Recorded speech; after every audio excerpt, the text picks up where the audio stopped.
making disciples, transforming lives. Tuhan itu tahu kebutuhan yang lebih dalam daripada kesembuhan orang ini. Sebelum Tuhan menyembuhkan fisiknya, Tuhan sembuhkan hatinya dulu. Hari ini apa yang mau saya bagikan adalah apa yang Tuhan taruh kuat di dalam hati saya.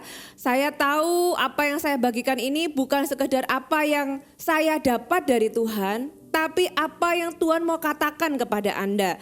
Kenapa? Karena kalau mau ngomong topik gitu ya, topik pembahasan sepertinya banyak, tapi ada satu hal ini yang Tuhan taruh dalam hati saya, yang saya tahu kenapa Tuhan taruh, karena Tuhan itu tahu apa yang Anda alami, dan saya berdoa apa yang hari ini saya bagikan ini menjawab situasi Anda, menjawab pergumulan Anda, memberikan jalan keluar, membangkitkan sesuatu di dalam hati Anda. Dan saya percaya firman Tuhan itu berkuasa, karena dikatakan firman itu adalah Allah sendiri. Kalau Anda membuka hati, kalau Anda memberikan telinga yang mendengar, saya percaya kuasa firman Tuhan hari ini akan mengubahkan Anda.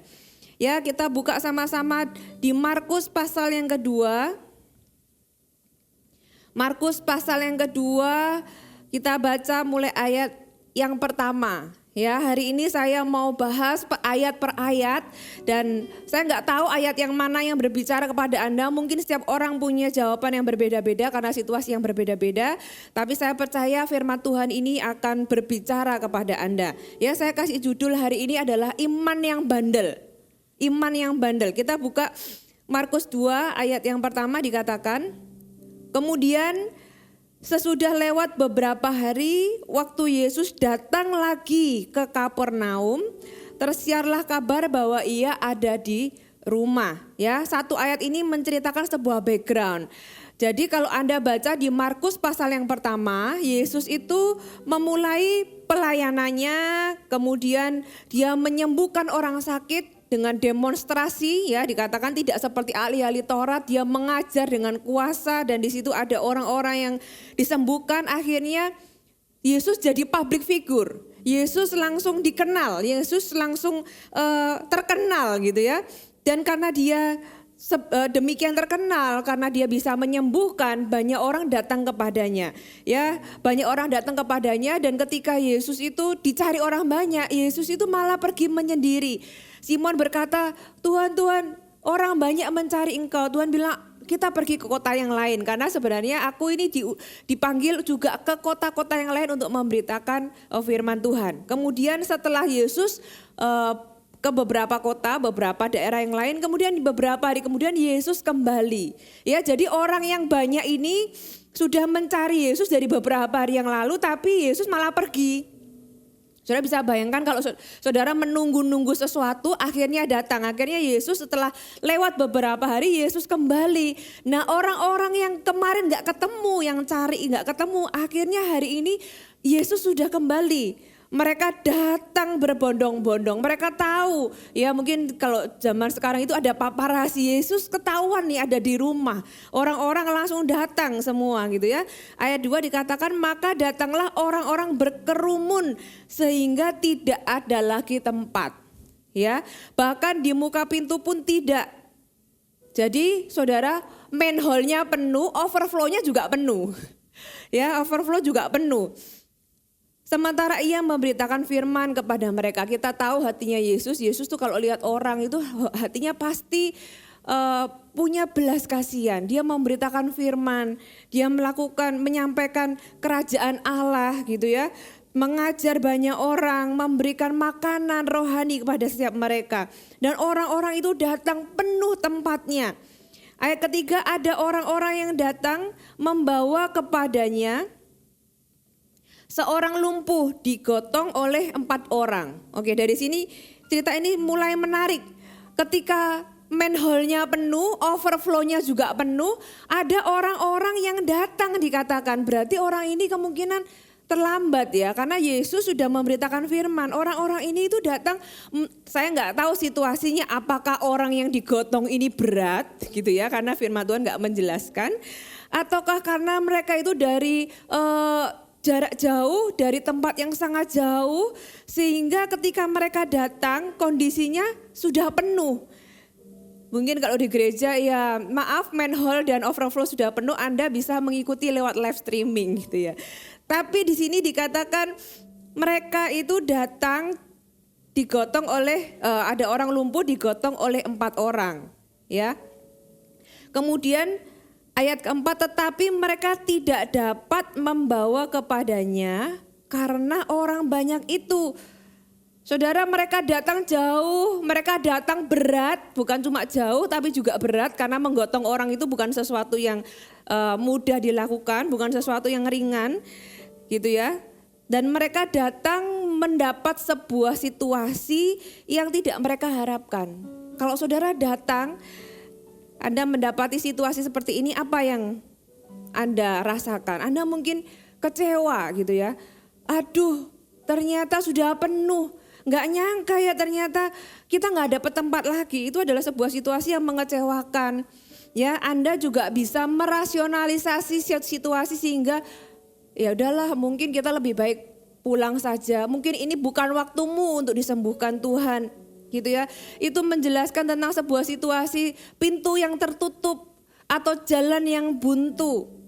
Ya, sesuatu yang tidak berjalan sesuai dengan harapan. Situasi yang dikatakan di sini mereka tidak dapat membawanya kepada Tuhan. Itu menggambarkan situasi-situasi yang saya katakan tadi.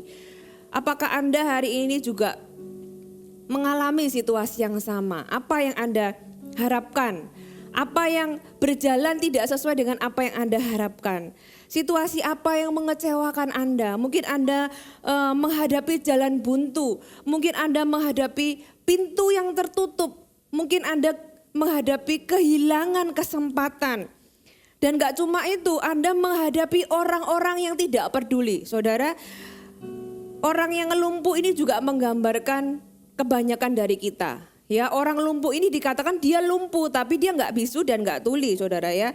Jadi orang lumpuh ini menggambarkan sebagian besar dari kita. Kita ini punya kehidupan. Kemungkinan ada orang-orang yang bagian dari kehidupannya itu lumpuh. Seperti apa saudara ya? Mungkin pekerjaannya baik tapi punya hubungan-hubungan yang tidak berjalan dengan baik. Punya hubungan-hubungan yang lumpuh gitu ya. Kesehatannya baik tapi keuangannya lumpuh. Apalagi saudara ya, hubungannya baik tapi kesehatannya yang lumpuh. Saudara, orang lumpuh ini menggambarkan orang yang sedang mengalami sesuatu di dalam bagian dalam kehidupannya yang tidak berfungsi dengan benar. Tidak bekerja dengan baik, tidak dapat berjalan. Saudara ya, ini orang yang lumpuh menggambarkan kita semua, menggambarkan sebagian dari kita. Nah saudara, tapi ada karakter yang lain dari cerita ini. Ada 4 orang yang menjadi teman si lumpuh ini atau orang banyak. Saudara, kalau Anda hari ini tidak dalam kondisi yang lumpuh, Anda punya pilihan. Anda bisa jadi 4 orang yang bisa menolong orang yang lumpuh tadi, atau Anda bisa jadi orang banyak yang tidak peduli. Ya, saudara, orang dunia aja ya, kita di di public space, di tempat-tempat yang umum aja kita tahu kok memberikan prioritas. Kalau saudara duduk di bangku atau di stasiun, di kereta api, di bus, ada prioritas kalau ada orang yang hamil, orang yang sakit gitu ya, atau orang tua, atau orang disable, kan kita yang duduk pasti akan berdiri. Betul ya, kita akan berdiri dan kita akan memberikan tempat itu kepada orang yang kita tahu lebih membutuhkan. Tapi sudah lihat, orang banyak ini gak peduli. Orang banyak ini mau ada orang lumpuh datang gak peduli. Tapi mereka adalah orang yang rohani saudara. Mereka datang untuk apa? Untuk ketemu Yesus, untuk dengar firman. Tapi mereka gak peduli mau ada orang lumpuh kayak mau ada orang sakit. Mereka tetap aja dengerin firman. Saudara, kalau Anda bisa memilih, pilihlah untuk menjadi 4 orang yang membawa orang lumpuh itu. Ya, jangan jadi kayak orang banyak. Mereka adalah orang-orang yang sepertinya rohani. Tapi mereka gak cukup peka untuk tahu kebutuhan sekitar. Orang-orang yang membutuhkan Yesus, orang-orang yang lebih membutuhkan. Seharusnya orang banyak ini, orang banyak bayangan saudara. Bahkan gak ada satupun yang peduli. Kenapa nggak ada satu orang itu yang buka jalan? Kenapa nggak ada satu orang itu yang kemudian bangkit dari kursinya dan kemudian memberikan kursi atau memberikan tempat bagi orang lumpuh ini? Semua orang banyak itu diam di tempat dan nggak peduli. Ya, seperti cerita Yesus, imam yang melihat orang yang dipukuli, ya udah dia lewat gitu aja. Mereka adalah orang-orang yang rohani. Saudara, kita bisa rohani dan kita harus rohani. Tapi kita juga tidak boleh hanya sekedar rohani. Kita harus jadi orang-orang yang peka, orang-orang yang menolong orang lain. Kembali seperti tadi, saudara, situasi apa yang Anda alami? Ini berbicara tentang banyak hal. Apakah di pekerjaan Anda mengalami jalan buntu? Sama seperti kelima orang ini ya, jadi 4 orang tambah 1 orang lumpuh ya. Sama seperti kelima orang ini, mereka menghadapi situasi yang sepertinya pintu tertutup. Gak bisa lagi. Dan posisinya Yesus gak tahu loh. Yesus sedang membagikan firman Tuhan. Yesus gak tahu apa yang terjadi di luar. Jadi benar-benar hanya mereka yang tahu dan mereka punya pilihan.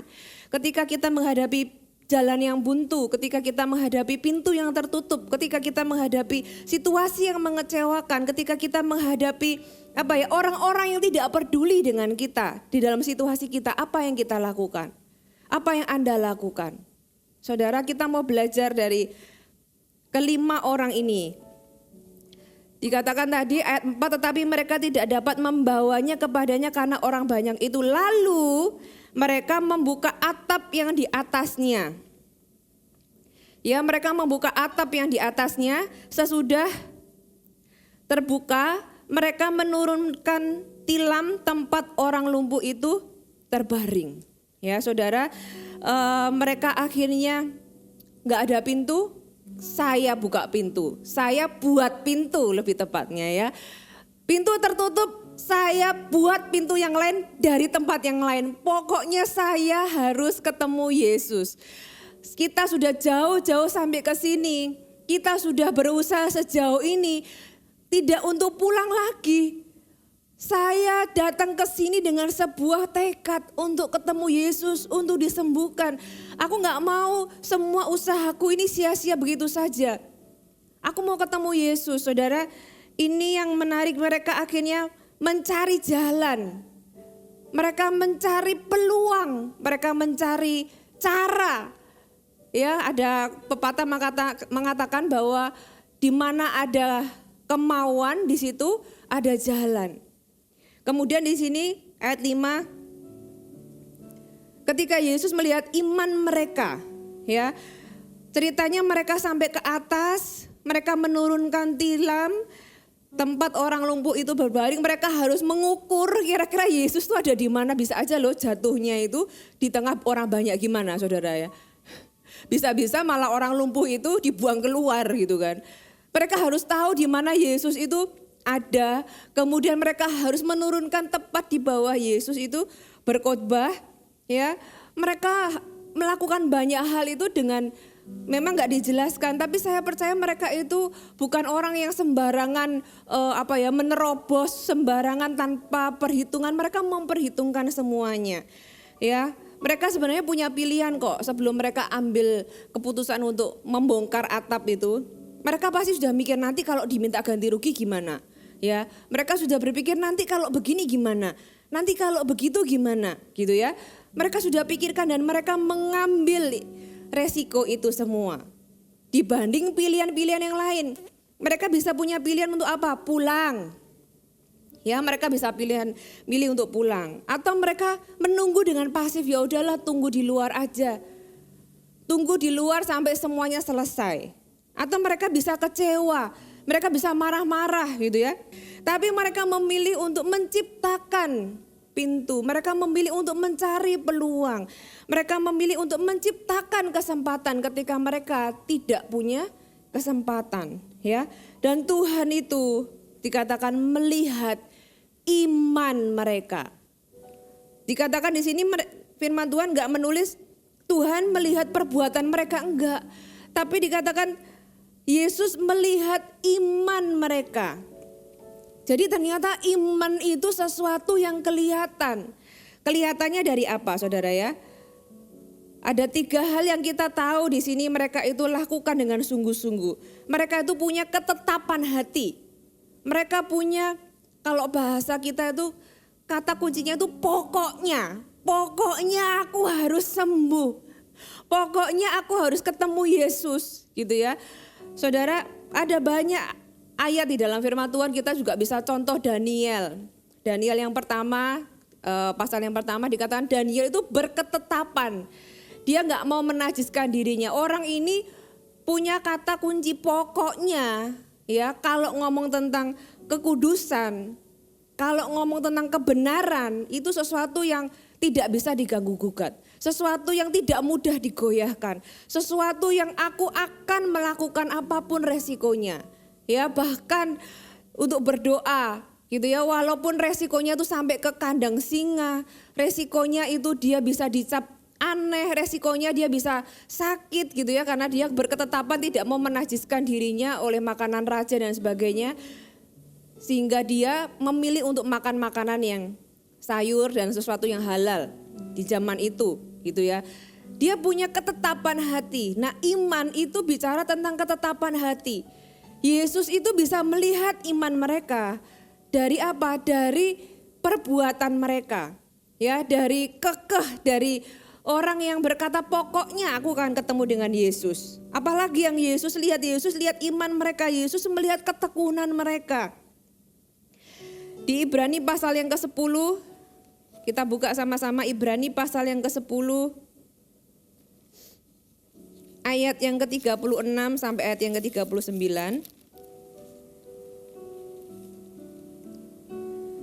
Sebab kamu memerlukan ketekunan supaya sesudah kamu melakukan kehendak Allah, kamu memperoleh apa yang dijanjikan itu. Ya, sebab sedikit, bahkan sangat sedikit waktu lagi bahwa Ia yang akan datang sudah akan ada tanpa menangguhkan kedatangannya. Tetapi orangku yang benar akan hidup oleh iman. Dan apabila Ia mengundurkan diri, maka aku tidak berkenan kepadanya. Puji Tuhan. Ya, orang-orang ini, kelima orang ini tidak mengundurkan diri, tapi mereka maju. Mereka bertekun, karena nggak mudah saudara gergaji. Atap itu kan bukan sesuatu yang instan. Bukan tiba-tiba atapnya terbuka, mereka harus hitung. Mereka harus pikirkan resikonya, mereka harus lakukan sesuatu, bahkan kotor. Naik ke atap itu kalau kita nggak terbiasa gitu ya, bahkan mungkin tukang-tukang naik ke atap itu pasti sesuatu yang kotor. Mereka mau mengerjakan hal yang kotor, mereka mau berjuang, ya, mereka mau melakukan hal yang susah. Mereka nggak cari jalan gampang. Tapi mereka rela melakukan hal yang susah, mereka bertekun, mereka terus mencari jalan, saudara. Di Lukas 18 dikatakan, kita buka sama-sama Lukas pasal yang ke-18.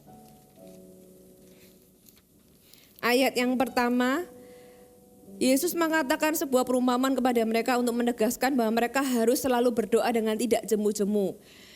Katanya dalam sebuah kota ada seorang hakim yang tidak takut akan Allah dan tidak menghormati siapapun. Dan di kota itu ada seorang janda yang selalu, garis bawahi kata selalu datang kepada hakim itu dan berkata, belalah hakku terhadap lawanku. Dia punya situasi yang dia dapat jalan buntu. Ya, dia punya situasi yang dia nggak tahu minta sama siapa lagi, dia taunya kepada hakim yang ini karena dia butuh dibela. Beberapa waktu lamanya hakim itu menolak.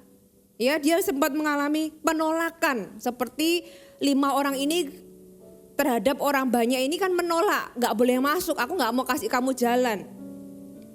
Tetapi kemudian ia berkata dalam hatinya, walaupun aku tidak takut akan Allah dan tidak menghormati siapapun, namun karena janda ini menyusahkan aku, alias dia terus-terusan gitu ya, baiklah aku membenarkan dia supaya jangan terus saja ia datang dan akhirnya menyerang aku. Saudara, akhirnya ketekunan itu memenangkan sesuatu.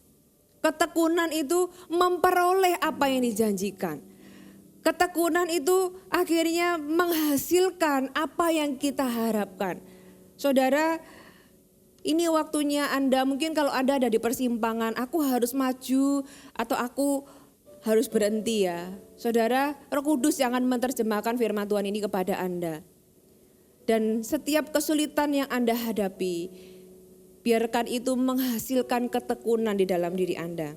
Apalagi yang Tuhan lihat dari kelima orang ini, Tuhan melihat iman mereka, Tuhan melihat kesabaran mereka. Saudara, gak gampang loh dalam situasi mereka butuh kesabaran. Kalau mereka ini memilih untuk marah, ya mungkin ceritanya mereka gak akan naik atap.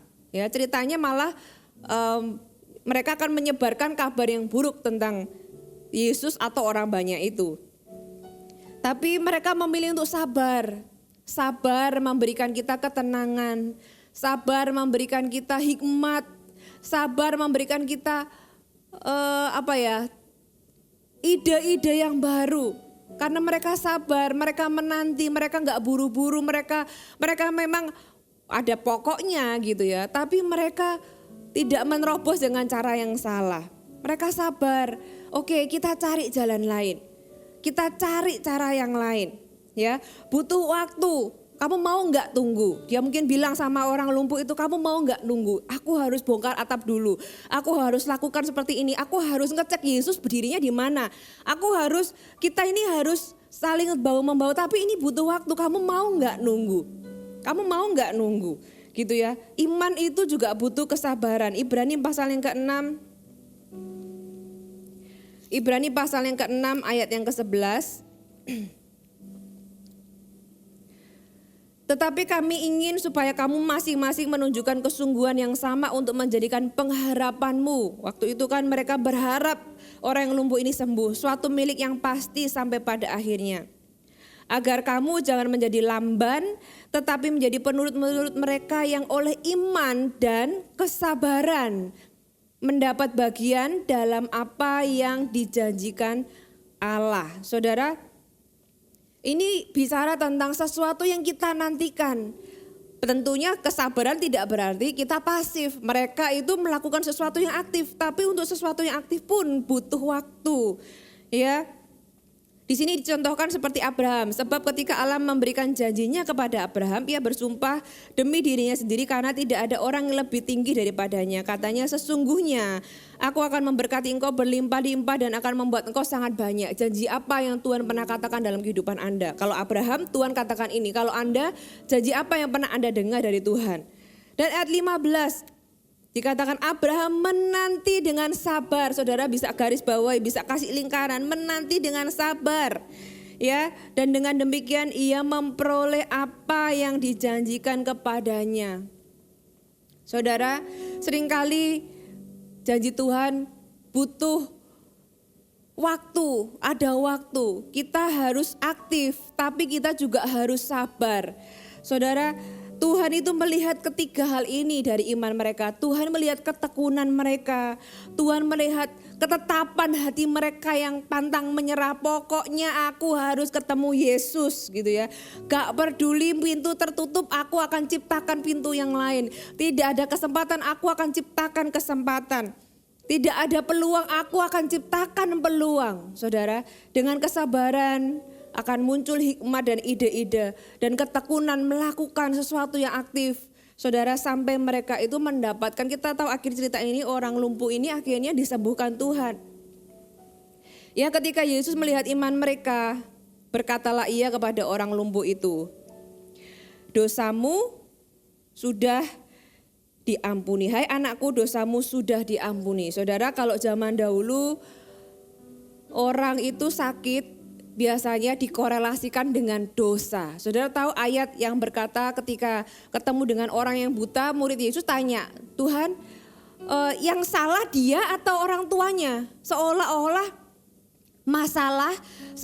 sakit penyakit itu adalah akibat dari dosa. Saudara bisa bayangkan kalau Anda ini mengalami sebuah masalah yang berat atau sakit penyakit dan publik atau orang lain itu menganggap bahwa itu adalah hasil dari perbuatan yang salah. Ya, sama seperti Ayub.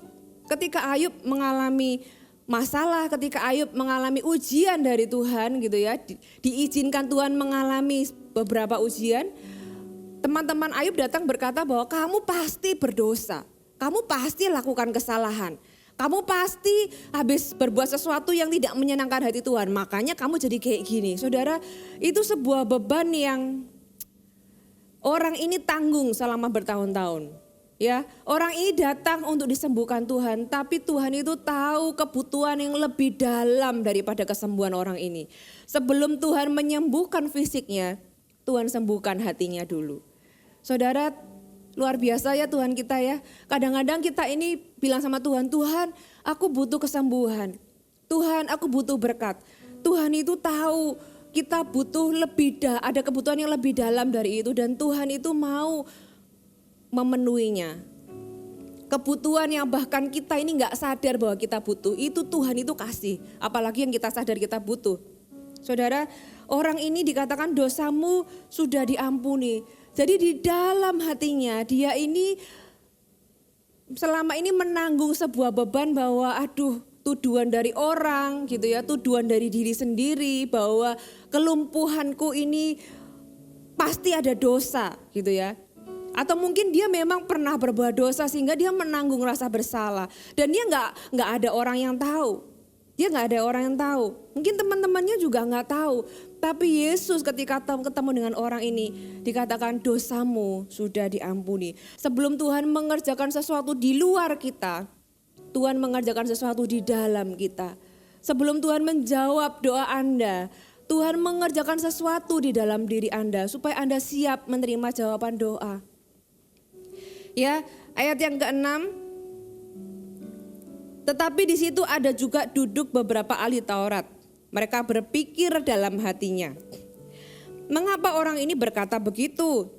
Ia menghujat Allah, siapa yang dapat mengampuni dosa selain daripada Allah sendiri?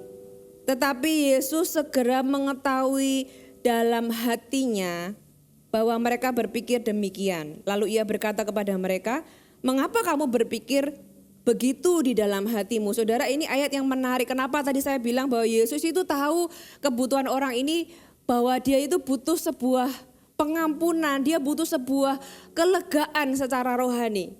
Karena Yesus juga melakukannya kepada orang ahli-ahli Taurat ini. Ahli-ahli Taurat ini bahkan tidak mengucapkannya. Mereka itu cuma, kalau bahasa Jawanya itu apa? Batin gitu ya. Batin, dalam hati itu bicara dalam hati. Ngapain sih? Yesus ini salah ini. Buat apa orang ini diampuni dosanya? Bagaimana mungkin Yesus bisa mengampuni dosa gitu kan? Siapakah dia kok sampai dia bisa mengampuni dosa? Jadi orang-orang ahli Taurat ini gusar. Nah, Yesus ini pada nggak dengar apapun ya. Mereka itu cuma bicara dalam hati. Tapi Yesus meresponi apa yang tidak terkatakan. Sama seperti Yesus meresponi orang lumpuh ini, Yesus juga meresponi ahli Taurat. Tahukah Anda bahwa Tuhan itu tahu kedalaman hati Anda tanpa Anda mengucapkannya, bahkan ketika tidak ada orang pun yang tahu. Saudara, ketika kita ini gak suka sama seseorang, tapi kita ini di luar menunjukkan kita pura-pura suka gitu ya, Tuhan tahu hati kita. Atau kalau kita ini sedang sedih, Anda mengalami sebuah masalah yang Anda gak bisa cerita karena mungkin itu memalukan, itu sesuatu yang traumatik, sesuatu yang sifatnya sangat pribadi gitu ya. Anda sering menangis di kamar mandi, di tempat tidur Anda, tapi ketika Anda ketemu sama orang, Anda selalu terlihat ceria. Tuhan tahu Anda, Tuhan tahu apa yang Anda pikirkan di dalam hati Anda, dan Tuhan meresponi apa yang tidak kelihatan. Kita bisa bohongi orang lain, tanda kutip, bukan membohongi dalam konteks apa ya, membohongi dalam arti kita ini bisa kelihatan baik di luar. Tapi Tuhan tahu hati kita, Tuhan tahu hati, Tuhan tahu motivasi, Tuhan tahu pikiran kita. Saudara, saya percaya Tuhan meresponi orang lumpuh ini karena Tuhan tahu dia menanggung tuduhan di dalam hatinya. Demikian juga Tuhan itu meresponi orang-orang ahli Taurat ini karena kok kamu bukannya seneng orang ini dosanya diampuni, malah gusar gitu ya. Akhirnya apa? Dikatakan bagaimana Tuhan meresponi orang-orang ini. Ayat 9, manakah lebih mudah mengatakan kepada orang lumpuh ini dosamu sudah diampuni, atau mengatakan bangunlah, angkatlah tilammu dan berjalanlah. Tetapi supaya kamu tahu bahwa di dunia ini anak manusia berkuasa mengampuni dosa. Artinya supaya kamu tahu bahwa anak manusia atau Yesus itu gak cuma bisa mengampuni dosa. Berkatalah ia kepada orang lumpuh itu, kepadamu kukatakan bangunlah, Angkatlah tempat tidurmu dan pulanglah ke rumahmu. Ya, dan orang itu pun bangun segera mengangkat tempat tidurnya dan ia pergi keluar di hadapan orang-orang itu sehingga mereka semua takjub lalu memuliakan Allah katanya. Yang begini belum pernah kita lihat. Saudara, ada sesuatu yang menarik di sini. Saya waktu baca ini hati saya senang. Akhirnya orang ini mendapatkan apa yang dia harapkan. Dia akan datang jauh-jauh. Dia akan digotong, dia lumpuh mungkin selama sekian lama ini dia menanti-nantikan kesembuhan. Dan saya percaya yang happy itu bukan cuma orang yang lumpuh ini, tapi orang yang 4 teman-temannya yang membawa. Ya akhirnya perjuangan kita tidak sia-sia. Akhirnya orang ini disembuhkan. Saya waktu baca ini saya ikut senang.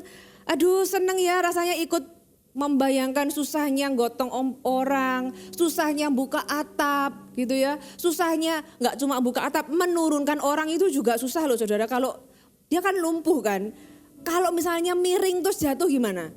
Kalau misalnya dia gak presisi, itu sesuatu yang sulit dilakukan.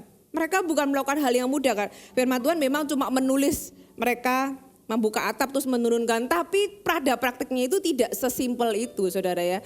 Itu sesuatu yang tidak mudah dilakukan. Tapi semua usaha mereka akhirnya membuahkan hasil.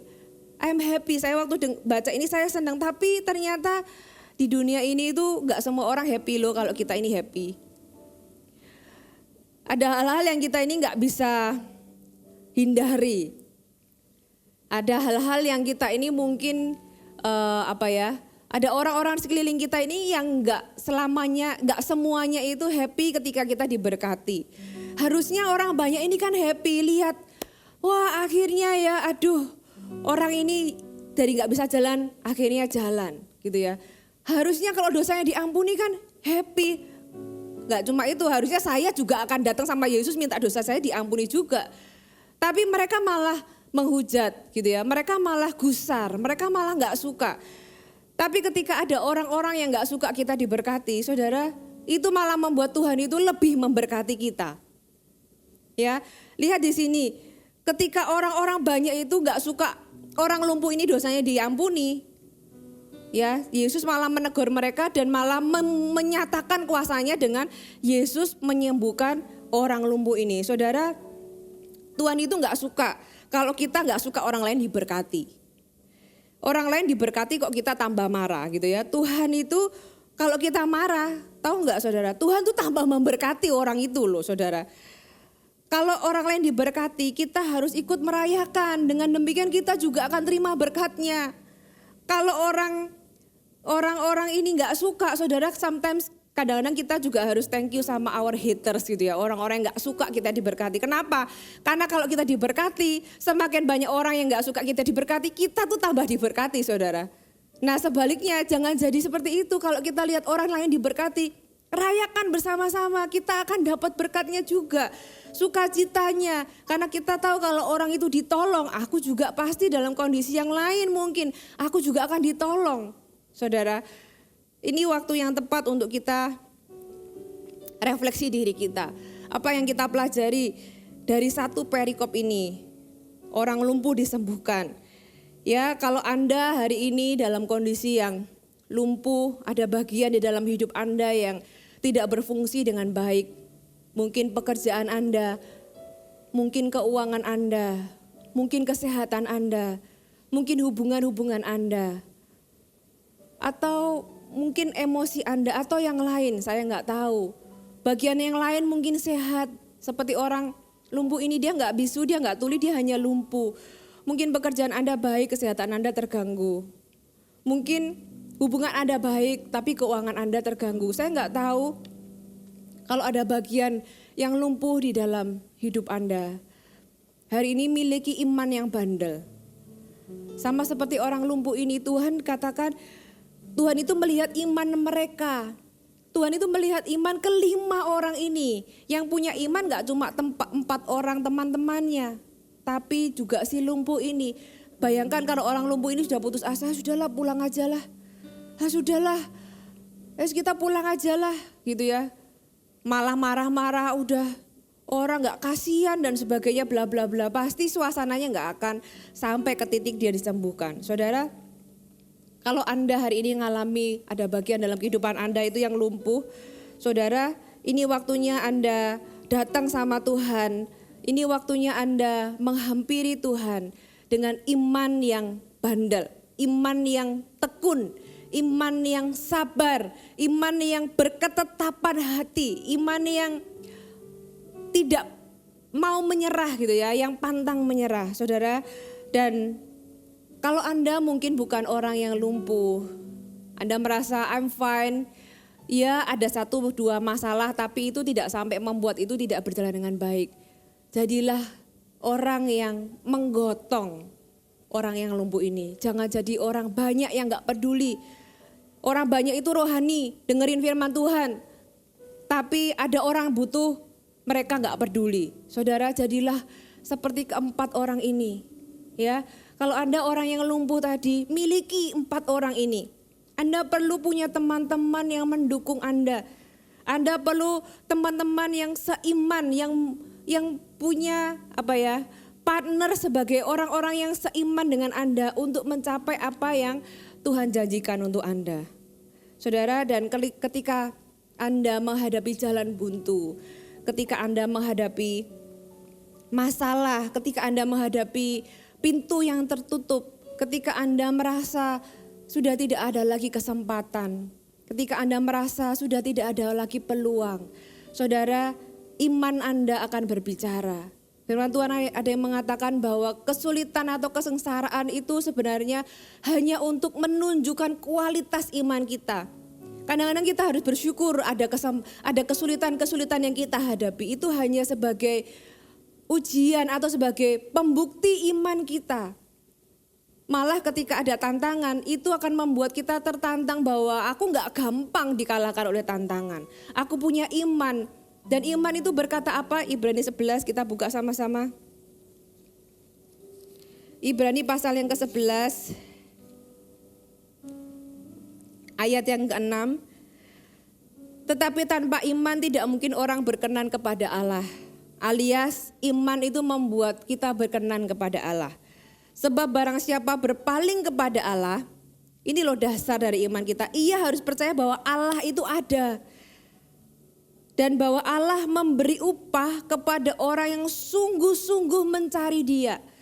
Cerita ini mirip seperti cerita perempuan yang pendarahan yang menggapai Yesus di dalam kerumunan berdesak-desakan orang banyak. Posisi Yesus gak tahu apa yang sedang terjadi. Yesus gak tahu seperti tadi orang lumpuh, Yesus gak tahu kalau di luar ada orang yang membutuhkan Dia. Waktu Yesus berdesak-desakan dan mau pergi menyembuhkan orang lain, Yesus gak tahu kalau ada perempuan yang sakit pendarahan itu yang mencari Yesus. Tapi iman orang-orang ini, ya kelima orang ini, iman wanita yang sakit pendarahan, Yesus gak tahu pun gitu ya, mereka cari jalan karena dia percaya bahwa Allah itu ada dan Allah itu memberi upah, Allah itu akan memberikan apa yang kamu minta gitu ya. Kepada orang yang sungguh-sungguh, kata kuncinya adalah sungguh-sungguh mencari Dia. Dan Yesus itu tidak pernah terganggu dengan interupsi ketika di situ Dia melihat iman.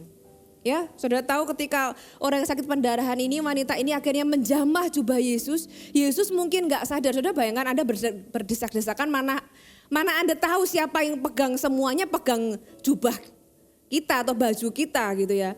Yesus gak tahu, makanya dia tanya, bukan berarti Yesus itu gak maha tahu.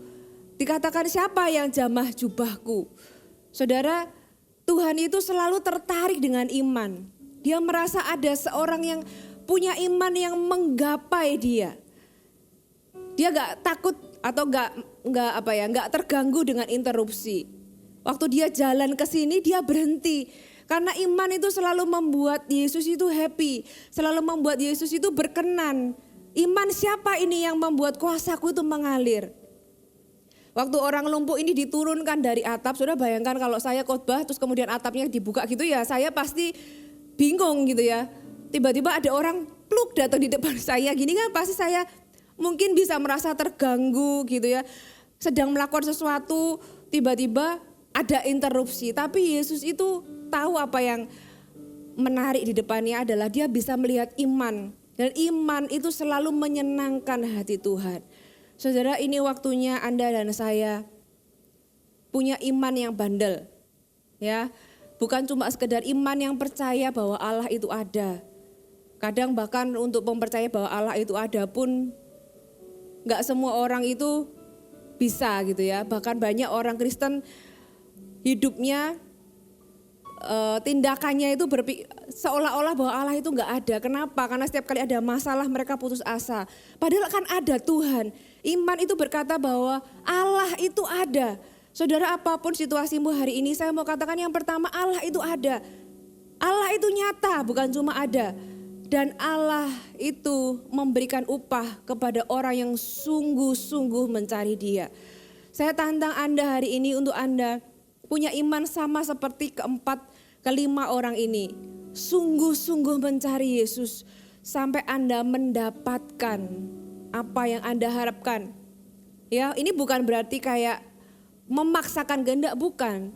Tapi sebuah iman yang mempercayai bahwa kehendak Allah itu Anda sejalan dengan kehendak Allah. Orang ini tahu bahwa Yesus itu mau menyembuhkan.